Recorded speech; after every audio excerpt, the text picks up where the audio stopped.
Hello, welcome to the channel, welcome to this video, and today I'm going to be reviewing this new movie, F1, directed by Joseph Kosinski of Top Gun Maverick fame, obviously starring Brad Pitt of being in movies for like 30 years fame, and it is about F1, the league of driving cars. I don't know a lot about F1, but I was very excited for this movie because obviously Top Gun Maverick is quite incredible.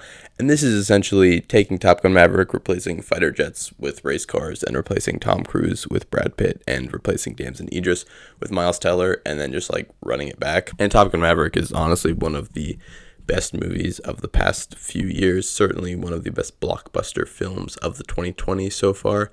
And so I came into this pretty optimistic, even if the trailers didn't necessarily sell me on this. But just to cut to the chase, I was very satisfied by this movie. I thought it was absolutely incredible. A couple of issues that I'll get into to start with, specifically with the narrative, but genuinely just an incredible feat of blockbuster filmmaking. The plot is pretty generic by the books, boilerplate sports movies stuff. It's pretty predictable to the point where there's really not a lot of tension as to what's going to go on in this film. It's pretty obvious from the get-go that they're going to succeed, and in some ways that's not to the film's detriment. It's kind of an advantage because it makes it a very comfortable watch, even if you are on the edge of your seat, because the sequences are just so well made. You aren't necessarily anxious or nervous that they aren't going to be able to pull this off, because everything about this film is telling you that it's just going to happen, because again, it's a very safe sports movie formula, and it's formula because it works. It's a good formula, and it got me invested enough in the story and in the characters. A lot of these performances are really solid and very committed. Javier Bardem in particular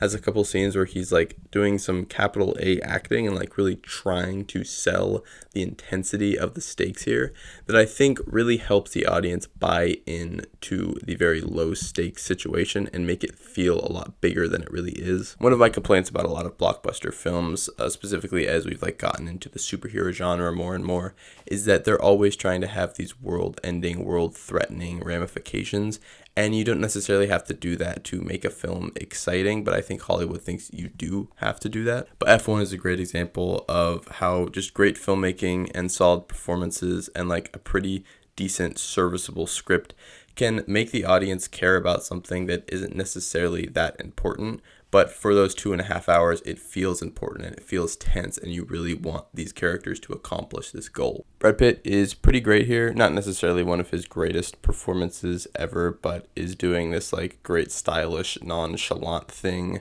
that has made Brad Pitt a movie star for so long, and he's doing it pretty well here. I wish there was more Damson Idris. There's a lot of great chemistry between him and Brad Pitt, but he's a lot more of a supporting player than a co-lead. But when he is on screen, he's just lighting it up. He's really electrifying and just has a lot of great energy to him, and they do nail the rookie and weathered veteran dynamic quite well. And then there's the actual racing sequences, which are really, really incredible. Joseph Kosinski knows exactly what the audience wants, and he just loads this thing with racing sequences. The majority of it is just racing, and yeah, obviously there is a plot and it's not necessarily rushed, but he is very quickly trying to get to the racing sequences as fast as possible. And there's 8 or 9 extended racing sequences in this film, all of which are just absolutely electrifying, adrenaline-fueled filmmaking. That is some of the most exciting stuff to be made this year. The cinematography is really incredible. I love the sound design as well. It's kind of stupid to just say loud sounds while cars are going fast sounds cool, but loud sounds while cars are going fast sounds cool. The editing is quick and fast-paced without ever being incomprehensible or overwhelming. The score is also quite incredible. Hans Zimmer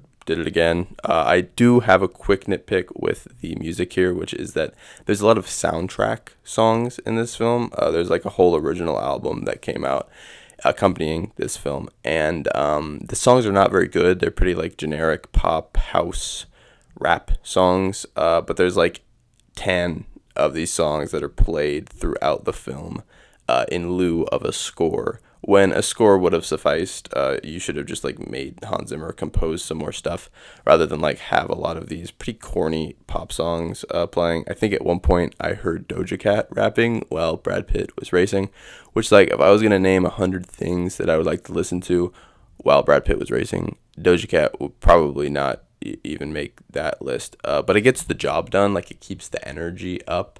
It's not necessarily the way I would get the job done, or like the classiest way to get the job done. But it is still like energetic filmmaking, and it does play into like the corny and sort of cheesy tone of this film. It is very like inspirational and hokey sports film tone. And that's fine, I think, just because it is still like a fun blockbuster. It's not trying to be anything else.